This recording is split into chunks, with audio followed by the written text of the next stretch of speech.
Good afternoon, everyone. Dr. Scherer here. Everyone's probably going a little bit stir crazy at this point, but I want to let you guys know that in today's video we're going to talk about some very personal things.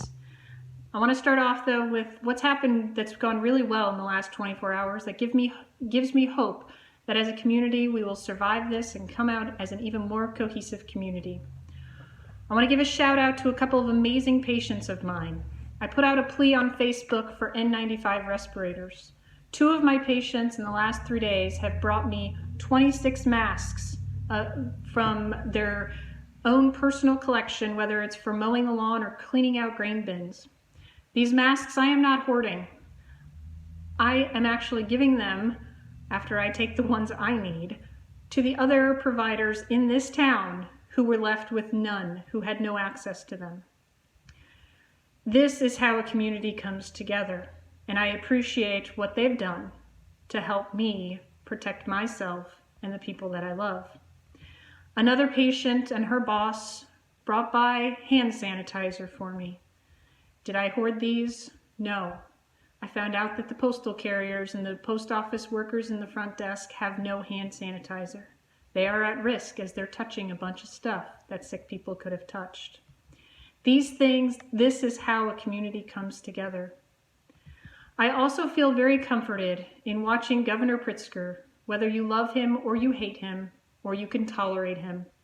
He is a smart man and listening to the people that know what is going on with this virus. And he is making decisions to help protect all of us here in Illinois. And the Public Health Department and Dr. Ezeki is doing an amazing job. They're providing information. They're doing the best that they can. We are in a situation where we need everyone to come together, and they are doing that on a state level, and I'm actually quite proud of them. Now, here's the part where things are going to get personal. I have to admit, I've been making myself crazy these last 3 days. I'm trying to learn as much information as I can. I've gotten sucked into Facebook groups of physicians discussing this virus, what's happening in their community. And then I started an online crusade to help get N95 respirators. And in fact, today I was interviewed by Chicago Channel 7, hoping to get some press to help protect the providers on the front lines who are sacrificing their own health, risking their own lives and the lives of the loved ones because they will bring this virus home. So I've been making myself crazy. And I realize that it's not healthy. In fact, it increases my chance of getting COVID by being stressed out. So what am I going to do? What's my stress busting strategy? Here are things that I'm recommending and doing myself, and recommending that if you're feeling a little stressed, here are some things you can do. Honestly, I'm going to have to block Facebook and Twitter on my phone. My husband's going to have to hold my phone after hours and prevent me from staying up till 1 o'clock trying to learn as much information as I can. What we should look at this time as time to slow down and love our families, to spend time with them, get to know them, do fun things with them. I think my daughter's struggling and feels the stress. Why? Because I still nurse her, and she's nursing about every 30 minutes when I'm home. And I've taken this as my time for gentle human connection.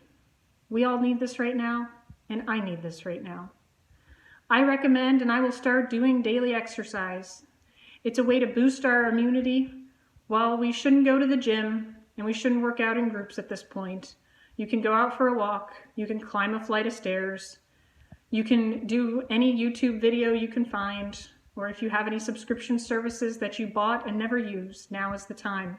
Daily exercise will help boost your immune system and keep you healthy.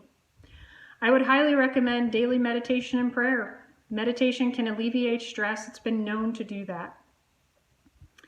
If you're the praying type, pray. Pray for the doctors, the nurses, the staff on the front lines. Pray for the patients who will struggle to survive. Pray for the families that will lose the loved ones. Pray for all of our sanity, as this won't be over on March 31st. We are just in the beginning. Our lives will forever be changed. But as we've seen, we can be stronger. We can work together. We can find that human connection. Another thing I will do is start to eat more healthy foods. I haven't been eating very much over the last 3 days because I've been obsessed about the coronavirus. But If we eat more fruits and vegetables, our immune system will be healthier. And as of right now, and there is no plan in the future, our food lines are secure. There is no plan for this to change. We always plant a garden. My husband has started his. And I think, why not start a victory garden? While this isn't a soldier-to-soldier war, this is a time where we're going to have to battle this pandemic. And so this is our victory garden that we're starting. In addition, it's a stress reliever to get out there and garden. I will need to find a hobby. This can be reading, riding my bike, learning how to garden, not a very good one, or doing other fun things. Maybe just watching a movie that I rent on one of the subscription services. My husband needs to have his wife back. My kids need their mom back. We need to return to some sort of normal life, just in a more isolated situation of our nuclear family unit. Now, I want to tell you about the things you might hear on Facebook about me, or the things you're going to read. I have completely transformed to a telemedicine practice. And if you need to be seen, I will see you. However, I will be wearing a face mask, a shield, a hairnet, potentially even a white jumpsuit, and I will be seeing any patient who absolutely needs to be seen in the parking lot of my clinic. This is for my protection. This is for your protection. This is for the protection of the old people who still have other medical problems that are going to need to be seen. I need to do this because I want to protect my husband. I want to protect my kids. I don't want to get COVID. What happens if I get sick? Who's going to take care of my patients while I am down and out? I really think that I'm going to be looked at as the crazy person in this town. I might be just a week ahead of what they're going to look like next week. I'm going to do it now because COVID is here. We've tested like 2,000 out of 12 million in the state. COVID is here. Some people probably have it. And I'm going to protect myself. I'm not going to wait for the numbers to trickle in and for my exposure to have happened. So I'm going to prepare. I'm going to stop panicking. I'm going to be honest with you. As I make these videos, I enjoy them, and I hope you do too, to help me focus and center. And I continue to pray for all of the people who will get COVID, and there will be a lot. I will pray for the people who wind up succumbing to this disease and the families that have to deal with that, because we'll probably know some. But it's okay. We're going to have to move on with our lives. We need to start protecting our sanity. And if you do the things recommended above, just as I need to do them, we will be healthier in the end. So please continue to share these videos if you're liking them. I'll continue to make them.